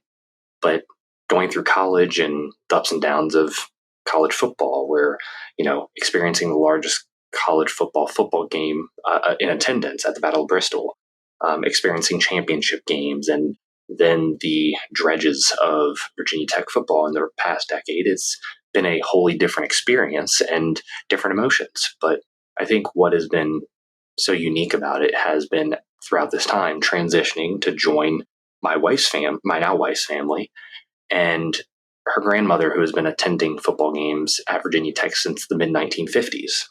To them in Southwest Virginia, it is not just a team. It is not just, an experience. It is part of identity at the end of the day. To the point that although she's 89, my wife's grandmother still attests she will attend a football game every single year, health willing. To the point that when we were going to go pick her up for a college football game against Duke, get a call on our way down to go pick her up, and she tells us, "Hey, I'm fine. I might have fallen and broken my hip, but I'm on my way to the hospital. The tickets are on the kitchen table. You are going to the game. You're not coming to see me in the hospital. You're going to the game." And of course, when we got to the stadium, there was obviously concern around the seats, as the people next to us knew who she was. And as she rehabbed through that process of a broken hip in her mid 80s, at that point, people sent her flowers, the people who sat next to her. It changed my perspective a lot of college football. It's not just people you sit next to every week, it's people who know you on a core level. And I think above all, she, is a woman who grew up poor in Southwest Virginia, and she married into that fandom. But it's not just a fandom, it's identity. One thing I find so interesting is how college football touches people who aren't American. Again, I mentioned earlier in this episode that I am the son of two immigrants that couldn't tell you what a touchdown or a first down line is. In fact, I explained that to them when I was a kid. College football is basically as American as it gets as far as enterprises go. And for reasons good as bad, as Godfrey said earlier, it still reaches across cultures somehow, some way. Gentlemen, good afternoon. Rob here from the west of Ireland.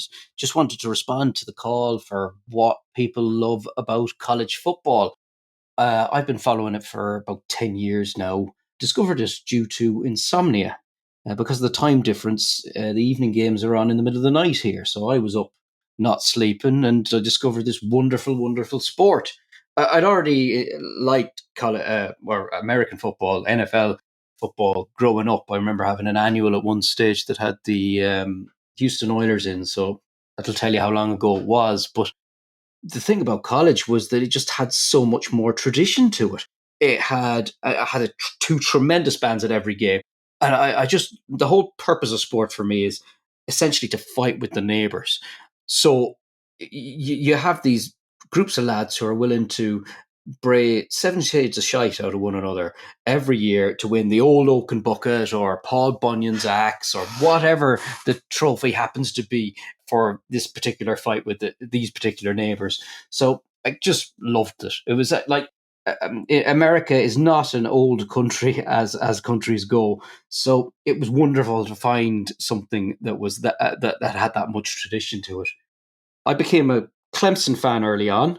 I'd never been to America, but so I decided when I was going to go to America, I'd go to a game. So I went to a game in Death Valley, and that was when I discovered tailgating, which we don't have the equivalent of over here. We don't have anything like it, probably for obvious reasons, but it's just one of the things I find so utterly wonderful about it. I've been to two other Clemson games. I was at a Georgia Tech game as well. The last time I was over, every time I've been, people have been so kind, so lovely, so generous to me. They seem to just love the fact that you've come from the other side of the world to see their local team play. I just, for my money at least, it's as good as America gets.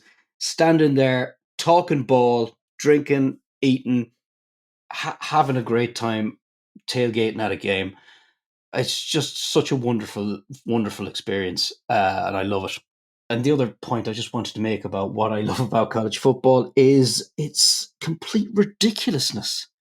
The way that the whole thing is managed, in inverted commas, managed with the conferences. It's like it's such a bunch of warring factions. It's crazy, and I love the also as part of the ridiculousness that involves the money involved.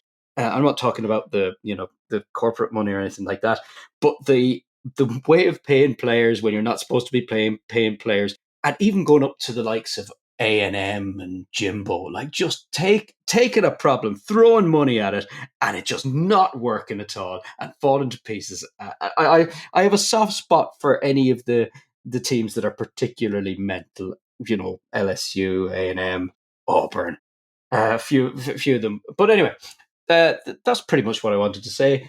Thanks very much for the podcast, lads, and all the best for the new season. Look after yourselves.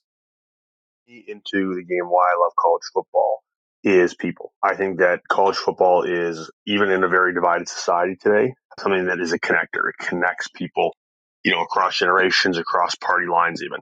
I say that because I'm originally from Canada. I now live full-time in the U.S. in Pittsburgh, and I'm a diehard college football fan. I got into it because of my college roommates. And, as we've gotten older, we're at pretty different spots in the political ideologies.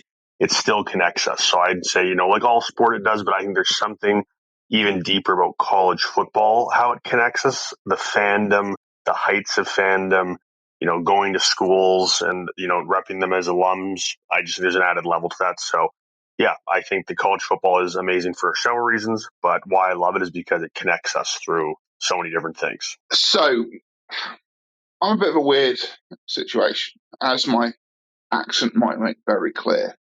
I'm a college football fan from the UK. Like most of my peers, I think, in the UK who are huge American football fans, we started because someone else got us into it. And my friend at school got me into the NFL, the help of Madden. And I played at university for 4 years in the lowest level of football you can possibly imagine. I then played senior football afterwards. And I think living in the UK and being that person who gets up at stupid o'clock to watch the games, and the person who has to, certainly when I started watching, really hunt and fight for any moment of watching it, creates a rapidity to your fandom that most sports don't get. Now, it's not all of us. I've got plenty of friends who are very, very casual fans. But the people who get into it, it consumes you in a way that growing up in America, I imagine you don't have to. It's easy to access it. Now, that's different now. Now, the NFL's done such a good job of promoting in the UK that to be a casual NFL fan is really easy. And Game Pass has helped that massively. So why college? I wanted to get into it because this was this sort of this white whale, this different thing. Plenty of my friends, I think, have tried and failed. But what got me into it, I think more than anything, is podcasts, oddly. Because I sat there thinking, okay, I need a team. So I think college football, unlike any other sport, you need that gateway into it. It's so confusing, so complex in the way it's structured. You need a team to anchor you. So I thought, okay, I want a team that was good, potentially, but not good at the time. I want a team that was in the South, because that's what college football for me is about. And I picked Florida State because they were very good at the time. They were coming off Bobby Bowden retiring, or, whatever you want to call that. And yeah, they had a bit of hope. And had it not been for the Noelcast and Bud Elliott and all his work, I don't know whether I would have stayed interested. I remember listening to their rambling podcast where they were referring to players by number, and I was double checking on my phone. And, they were 3-hour shows with poor connections. Despite all that, I was watching on illegal streams, or whatever, to try and find games. And then I came across PAPN. I became absolutely obsessed. Now, I was also lucky at that moment. ESPN still had ESPN Player so I could watch a lot of the games. Not the Fox games, but a lot of them. Now, college football fan in the UK, we're pretty limited. We get 3 games a weekend. And as someone who wants to consume the whole hog, because why wouldn't I? It's tough. I hope ESPN remedies that, but I don't know if they will.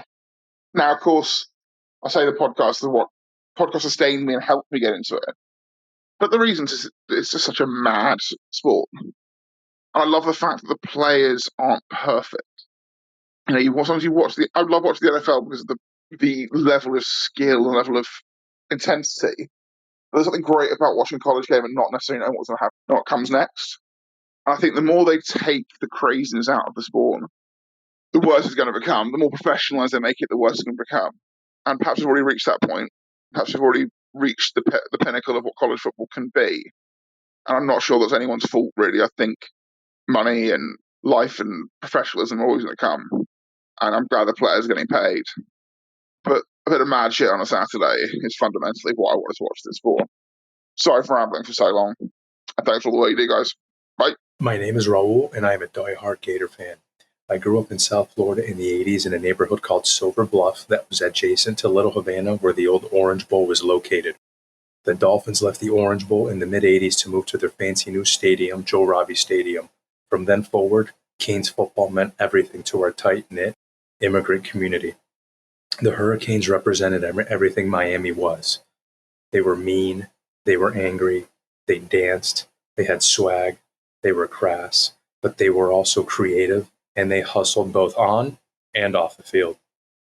It was always us against them, in a fragmented and sweaty tropical city that was full of strife, suspicion, and chaos. The Hurricanes gave us a shared identity and a common flag to rally around. For a few hours on a fall Saturday, the scalding hot metal bleachers of the Orange Bowl gave South Florida the social contract it so desperately needed. It made us feel united, proud, and loud. During tailgates, we played dominoes wherever we could find shade, and we cooked arepas and maduros on our grills. Fast forward a decade later, I got accepted to the University of Florida. This was during the late stages of the Spurrier era. There, I got my first taste of SEC football. The noise, the pageantry, the shaker pom-poms, the croakies, the southern accents, the multi-generational embedded fanhood, college football pulled me in even deeper. Despite being a South American immigrant, I was now one of them. I was a boy from old Florida, down where the old Gators play. From there on, it was Spurrier scheming wide receivers open. It was watching dejected frat dudes with John Parker Wilson haircuts from Auburn, Ole Miss, UGA, watching them walk out of the swamp or Jacksonville with their heads down. It was locking arms and singing "We Are the Boys." And it was even being elitist and getting pearl clutchy when it came to talking about my childhood Miami Hurricanes. Miami football gave my community a shared purpose. Florida football taught me I belonged. To me, college football is the American dream. When we talk about America, I have a lot of feelings about the grand American experiment, for instance. But in college football, in many ways, we do see America as we want it to be. And I think our final chunk of submissions here really drives that home. My name is Kevin. I was a college student during the 2007 season. It was incredible and cemented my love for the game. I work at colleges now, and college football really in this country is a sense of belonging. It connects people to communities, to ideas, and that's a beautiful thing and a fleeting thing in our world nowadays. Shahan J. Roger from CBS Sports here. You know, it's interesting. I didn't grow up in a huge way in college football. That kind of changed when I was in 6th grade. I was in Mr. Perez's class, and he was a huge Texas football fan. And for people, you know, this date might ring a bell. I was in that class from 2005 to 2006 in the state of Texas. And that was the year that Vince Young breaks out. Texas wins a national championship. And again, like, it's not like I'm sitting and watching every game, but the thing that drew me to it was the community of it, was the legend of it. And, every single week we talk about what game happened that week. And it was just a cool experience. And, after that, I didn't stay close with college football, but that really changed again when I went to college. I went to Baylor University. It was an exciting time to be there from an athletic perspective. And again, it was that communal experience was the thing that I loved the most about it. And of course, I've had the opportunity since then to be around the game, be around the players, be around the people, be around the stakeholders. And I think that's only added to my love of the game. The people and community that I really tied to has changed, I would say, in some ways over my years of going from being a fan of the game to covering the game. And I think that a lot of people got a chance to read my piece on Texas Tech at cbssports.com. If you didn't, please check it out. I'd highly encourage it. And that, to me, one of the reasons I loved it so much was that I feel like it kind of pulled together everything that I loved most about football, which is it's a game about place and people. It's a game about aspiration. It's a game about community. Here's one thing I'll mention, right, is that I love basketball. Basketball is my first love. And, there's definitely things that I love about basketball. But the thing that's so cool about football is that it necessitates a community to put it together. I remember going down to a little town called Mart, Texas, outside of Waco, and writing a story about them. And here's the thing, they're a 2A school. They play at the lowest division of Texas high school 11-man football. But what the deal was with them is that essentially every single student in the school has to be involved just to put on a football game. Whether it's the number of players that they need on the sideline, whether it's the people selling concessions and doing parking, whether it's kids being in the band, whether it's obviously, of course, fans in the stands. Like every single member of that community had to be involved to put on that kind of event. And I feel that's in so many ways with college football. You have so many different aspects and ways to be involved in the game. And that doesn't even get into the actual fun and wackiness and action of an actual college football game, which of course, is fantastic. But for me, it's always going to be about the people and community. I've had people ask me before, like, hey, maybe someday you'll get the opportunity to cover the NFL and maybe you'll get to be on TV. And like, no, this is exactly where I want to be because you get to tell stories here and experience stories here that are so different than almost any other sport. And for me, again, like on a college football roster, you're talking about 85 scholarship players, going to be 105. You're talking about all the families involved, all the places involved, people from every part of the country, every part of the socioeconomic divide, every part of, different racial category. Like it's just so fascinating to get to be a part of that. And I think in so many ways it's emblematic of America and of our society. And, and I think that it's proof, when we work towards unified goals and are forced to understand each other, I think that really, really beautiful things can happen.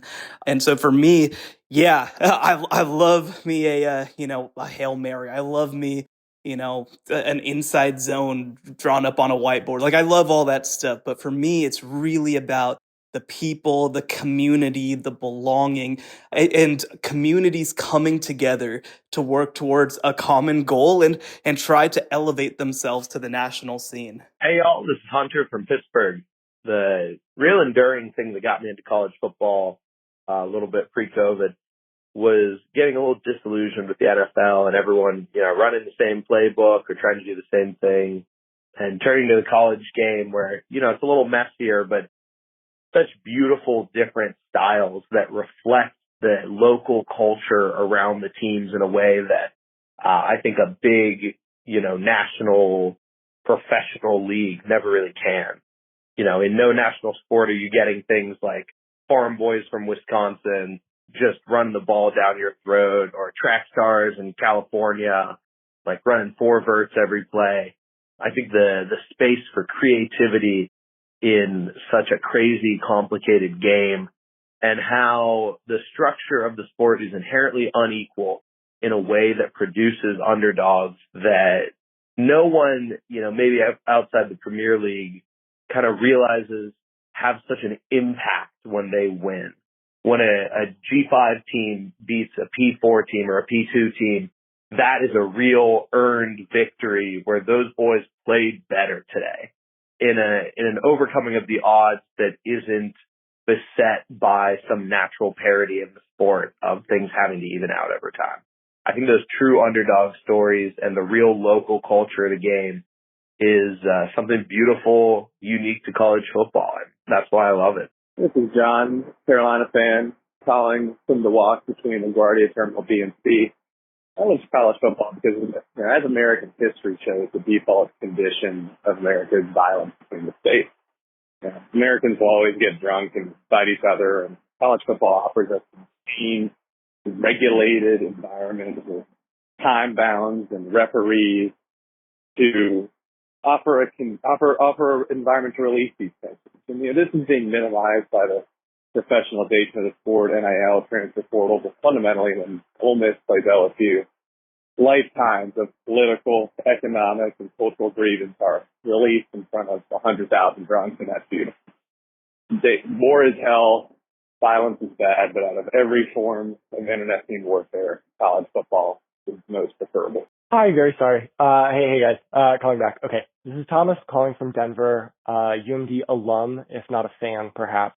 I think, the reason that I love college football is that I think it's a question that was posed to me when I was on a date with a girl a few months back, and she's a UGA alum, big Bulldogs fan, and she was a little surprised that I, as someone from the DC area, was so into college football. So she asked me why that was, and the answer I settled on was that I think in the ways that the history of baseball is the history of America, I think that the texture and the color of college football speaks to the texture and the color of this country. And the example I gave her was if I were to introduce her to my friend, Rachel, and I said, Rachel, this is my friend Rachel. She's super cool. She's super smart. She has a great job. Really interesting. She's a Braves fan or she's a Falcons fan. That's not going to mean something to her in the same way as if I said, hey, this is my friend Rachel. She's really cool. She's really smart. Be forewarned, she's an Ole Miss fan. For posterity's sake, I did not get a second date. I'm Justin Ferguson from the Auburn Observer, and the reason why I love college football the most is because college football is our sport. It is something that connects us to where we're from, to who we are, to our families, to our friends, to our communities. It's that bond that goes deeper than just what you would get in regular sports teams and pro sports teams. Growing up in Alabama, we didn't have those pro sports teams. What we had, though, was Auburn and Alabama. Some of the best college football played was, in our own backyard. And, it could work your way down to the group of five and the FCS 1AA going on down from there. I grew up going to a ton of Troy games during their heyday, winning Sun Belts left and right. And you would see just the same amount of passion and energy and excitement for that as you would, in Jordan Hare and Bryant Denny. And so that's what makes college football so special. Growing up, it gave us common ground to make friends, in school and have friendly rivalries with pals on top of that. And, you also get the fact that this is our sport. Like, it is a unique game that is played by 18 to 22, 23-year-olds with a weirdly shaped ball. So crazy stuff can happen. Weird stuff can happen. It's not sanitized. It's not the sameness. It's a wild and uniquely American sport. And down here, it's ours. And that's why I love it the most. Adam, and I love college football because I've been lucky enough to help host a tailgate that has grown exponentially in size and has allowed us to host many people from not just across the nation, but across the world. We've even been lucky enough to host 100% Split Zone Duo LLC. But I love getting to both engage in a shared cultural experience and share some of the unique culture that we have in South Louisiana and at LSU, whether it's our food, our music, or our drinking abilities. There's a line in the Saturday Night in Death Valley poem that reads, it is a gumbo of humanity. And I believe in that 100%. I think America is at its best on those fall Saturdays where a UCLA fan and an LSU fan can come together and connect over something that we all love so passionately. And that's it. Go Tigers. Hi, my name's Miranda. I'm a fan of the Tennessee Volunteers. So I wanted to talk a little bit about what college football means to me. Specifically, I've got a very, unique sort of perspective on it, as having been a fan pre and post transition, because I am trans. It is a very interesting way for me to relate to the gender that I left behind, but in a way that is safe, if that makes sense. College football, like a lot of sports, especially baseball, is a sport where there is a lot of emotion, there is a lot of pageantry, there is a lot of feeling, and a lot fewer barriers around the expression of that feeling. It is a place where people can let their guard down. And so, as someone who felt very deeply emotionally my entire life, who always had very strong feelings, who was told, growing up, like, boys don't cry, you're not allowed to cry, all these things, college football was a wonderful way for me to explore all of that emotional depth in a manner that was safe. And now, afterward, it allows me to engage with masculinity in a way that is very safe. Because in college football, no one is hurting me. No one is there's violence, of course, but it's all happening on the field. And it's something that I have in common with people that normally would not give me the time of day, right? So, I could go to Tennessee, I could go to Alabama, I could go to Florida, and I might encounter somebody who's never heard of a trans person before, who hates trans people, who is very transphobic, yet I will always find through college football a medium with which I can relate to those people. So that makes it a very important lifeline for the life that I left behind, my life back home, and the way that I can sort of connect emotionally with people that are very difficult to connect with emotionally otherwise. Anyway, have a good day, and thank you so much. Bye. Thank you to Miranda especially, and thank you to everyone who has made it this far in this episode, who has potentially learned something about how other people interface with the game.